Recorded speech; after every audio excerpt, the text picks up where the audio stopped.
Hoje tem mais um episódio do nosso quadro Resume aí, Júlia. Esse livro é o livro que eu estou lendo no momento ainda, mas já posso fazer um resumo de umas coisas que super me chamaram a atenção nesse livro, que é como formar equipes vencedoras. Quando a gente pensa em equipes, não é só para você que tem uma grande empresa, enfim, como você liderar e construir uma equipe vencedora aonde quer que você esteja, na sua casa, né? Enfim, qualquer coisa que você precise para contratar novas pessoas. E isso hoje é uma grande dificuldade de várias empresas, negócios, né? É a hora da gente realmente escolher aquela pessoa que vai estar trabalhando com a gente. E na verdade eu comecei de forma despretensiosa, né? Paixão por vencer, achando, né, que ele era um livro assim, enfim, que falaria sobre 1000 assuntos, mas liderança é uma das coisas que esse livro mais fala. Marquei aqui um pedacinho onde eu tirei alguns trechos que me ajudaram muito e que fizeram um roteiro para na hora de eu contratar novas pessoas da empresa, e é essa parte que eu vou estar dividindo com vocês. Esse livro, né, Paixão por Vencer, é do Jack Welch, né? Na verdade, fala sobre um período, né, que ele foi o CEO da GE e que ele levou essa empresa a um outro patamar, a um outro nível. Então, falando um pouquinho sobre esse trecho que eu separei do livro.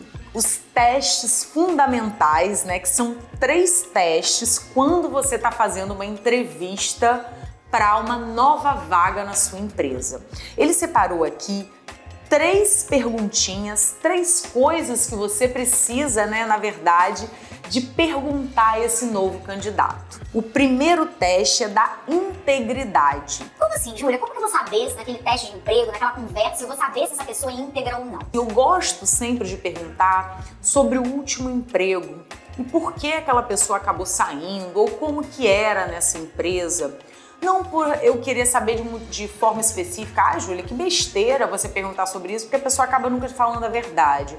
Mas isso mostra muito sobre a integridade, sobre como ela realmente é. Então eu gosto muito de fazer essa pergunta. Então quando a pessoa começa, né, falando muito mal da outra empresa, ou dizendo, apontando muitos defeitos, ou dizendo que naquela empresa aquilo não era bom, aquilo a pessoa era horrível, isso mostra muito de quem aquela pessoa é, né? Quando ela sai de uma empresa e ela tá ali muito ainda com essa pegada de ficar falando muito mal, né? Ou de mostra assim, naquela conversa, você pega um pouco do caráter da pessoa, né? Se ela é disposta de repente a contar coisas que eram muito particulares da empresa e ela já tá abrindo ali para você naquele momento, né? Mostra muito sobre a pessoa. Conversa um pouco e tenta ir pegando um pouco algumas características daquela fala que mostra a integridade daquela pessoa.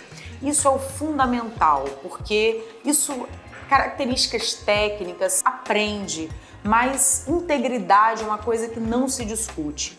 Então, quando a gente começa já com esse primeiro princípio, eu acho que por isso que ele colocou ele em primeiro lugar, se aquilo ali já não passar, então a gente já começa a entender que aquela pessoa não é a mais indicada para aquela vaga. A segunda coisa que ele sempre pergunta, né, é um teste da inteligência. E quando eu li isso em primeiro momento, eu falei, como assim, gente? Como é que vai fazer um teste da inteligência? E aí, quando eu li o trechinho, né, quando ele fala sobre essa inteligência, é exatamente, não quer dizer as melhores formações, ou se aquela pessoa lê livros muito complexos, ou se aquela pessoa tem uma inteligência de conseguir fazer coisas, ou fazer contas mirabolantes. Não é sobre isso, né? Sabe aquela inteligência, assim, de você entender que aquela pessoa vai saber resolver problemas, que aquela pessoa é safa, sabe? Eu acho que é muito essa palavra, assim, sabe? Aquela inteligência, assim, de conseguir caminhar dentro de situações que não estão bem dentro daquele script, assim, sabe? Então isso é muito importante da gente entender se aquela pessoa é assim, aquela inteligência assim, para sair de algumas situações e ser safa para resolver coisas. E o terceiro, né, é o jogo da maturidade. A gente precisa também muito de entender qual é a característica daquela vaga que a gente busca. Então, às vezes, né, a gente acaba errando na contratação nesse momento. A gente quer uma pessoa, né, com características, aquela função exige características de maturidade, e a gente acaba buscando pessoas muito jovens ou pessoas que não têm uma maturidade emocional. Às vezes isso não tem a ver com a idade, tá? E por que eu digo às vezes? Não tem jeito. Pessoas jovens, né? Por mais que elas sejam muito maduras, né? E eu tenho exemplos de pessoas jovens que eu convivo, que eu tenho aqui na empresa, que são muito maduras para a idade. Mas isso não quer dizer que elas sejam pessoas muito maduras emocionalmente, né? Elas são maduras para aquela idade que a gente tem e às vezes a gente acaba confundindo um pouco isso. Então, para aquela vaga que você tem, qual é o nível de maturidade que você precisa? Então, é aquela pessoa que precisa de uma estabilidade maior emocional, é uma pessoa que vai lidar com situações de pressão, né? Ela vai precisar de ter uma inteligência emocional para liderar outras pessoas. Então, primeiro você precisa de entender qual é o perfil daquela vaga e aí sim aplicar esse teste de maturidade de acordo com o que você espera. É uma pessoa que vai trabalhar na recepção, é uma pessoa que está ali só para lidar com números, com pressão, com outras pessoas, né? Então é super importante você entender o nível de maturidade que você deseja para aquela vaga e na hora da entrevista você entender se aquela pessoa está dentro desse perfil de maturidade para lidar de forma com um controle emocional melhor para aquelas situações. E um outro modelo que eu achei super importante para dividir com vocês desse livro é o modelo 4E que o Jack Welch desenvolveu lá dentro da GE, que ele explica muito bem nesse livro. Ele faz, né, na verdade, como formar equipes vencedoras. Aí, ó, falei, para tudo que eu preciso de aprender. O que ele faz para formar equipes vencedoras? Em primeiro lugar, é energia positiva. Como assim, gente? É a capacidade de seguir em frente, acertar nas decisões e apreciar as mudanças. Nunca reclamam de trabalhar duro, elas amam trabalhar e também gostam de se divertir. Em suma, pessoas com energia positiva amam a vida. Então, quando a gente quer formar times vencedores, ele diz que é preciso ter uma energia positiva naquele ambiente, naquele grupo, naquelas pessoas. Então, prezar por isso, sabe? Entender que o ambiente de trabalho precisa de ter uma energia positiva e trabalhar com afinco para isso, para fazer com que essas pessoas que talvez você contratou que tinham energia positiva, por que elas não estão mais com essa energia positiva? Será que é o ambiente que está atrapalhando? Ou será que elas estão passando por um momento da vida? Ou será que eu contratei uma pessoa que tem uma tendência a ter mais sentimentos assim negativos, né? Então isso precisa de ser analisado na sua equipe, né? A positividade, segundo Jack Welch. O segundo modelo dele para ter energia, para ter essa equipe vencedora é a capacidade de estimular os outros. Como isso é importante. A gente vê muito às vezes com aquela expressão, né, como que uma laranja podre acaba contaminando todas. E isso é muito verdade. Sabe quando tem aquela pessoa que está sempre colocando o outro para baixo, está sempre dizendo que o trabalho não está sendo bem feito, ou está colocando aquela pessoa numa situação onde ela não performa bem. Isso faz, né, com que baixe essa energia e esse estímulo acaba caindo um pouco. Ele diz aqui, consegue inspirar sua equipe e enfrentar o impossível e encontrar prazer na tarefa.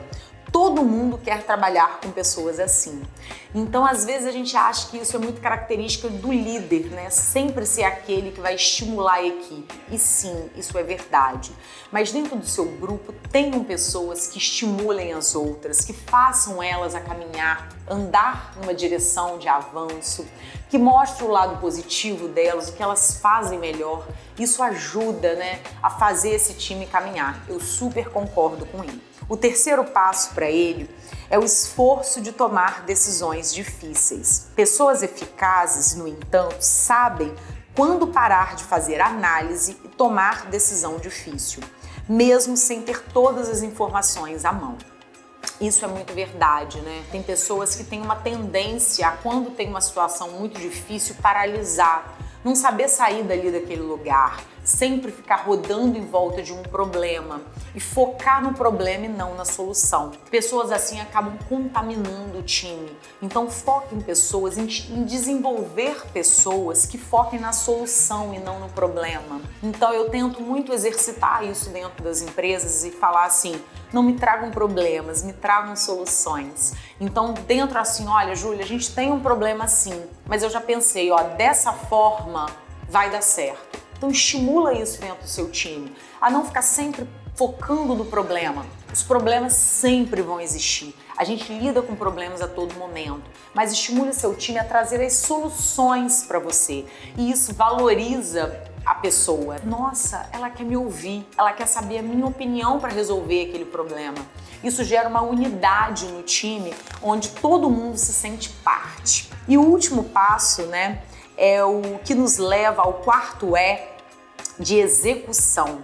A capacidade de fazer o trabalho. É aquela pessoa que, quando ela ama o que ela faz, quando ela vem caminhando nesses 3 E's anteriores, ela executa, ela faz aquilo acontecer. Primeiro, porque ela está num ambiente de energia positiva, porque ela é estimulada de forma boa a fazer ela performar onde ela está melhor, né? Então isso faz com que a execução esteja à frente. Eu acho super acertado ele colocar a execução no quarto E, porque é um contexto, né? Então, às vezes, a gente quer que o time execute, mas está tudo para trás indo muito mal, o ambiente não está bom, não está sendo estimulado, não tem energia positiva, não vai ter execução nesse ambiente. Essa equipe, ela não vai ser uma equipe vencedora. Todos os outros 3 E's fazem o quarto E acontecer, que é da execução. E ele complementa essa teoria dele, né, dos 4 E's com um P, que é paixão. Se um candidato tiver os 4 E's, então procure por aquele P final, que é a paixão. Então sempre você precisa de buscar naquela pessoa, né, se ela é apaixonada por aquilo que ela vai fazer. Porque sempre vai dar certo quando tem paixão. Quando o olho brilha, quando ela está disposta a fazer aquilo ali, quando ela tem um ambiente favorável, né? E ela é apaixonada, não tem jeito. Você vai ter um time vencedor e uma equipe estrelada, como eu gosto de chamar a minha. Não porque somos perfeitos, mas porque a gente está sempre buscando evoluir. Então, se você é um líder, se você lidera pessoas, né? Se você quer contratar pessoas de forma mais eficiente, se você quer ser um melhor líder, não deixe de ler esse livro. Muito bom, ele dá várias dicas do que funcionou com ele lá na GE, quando ele foi o CEO de lá, o que não funcionou, e a gente tira muitas lições para nossa liderança nas nossas empresas, no nosso dia a dia. Fica a dica.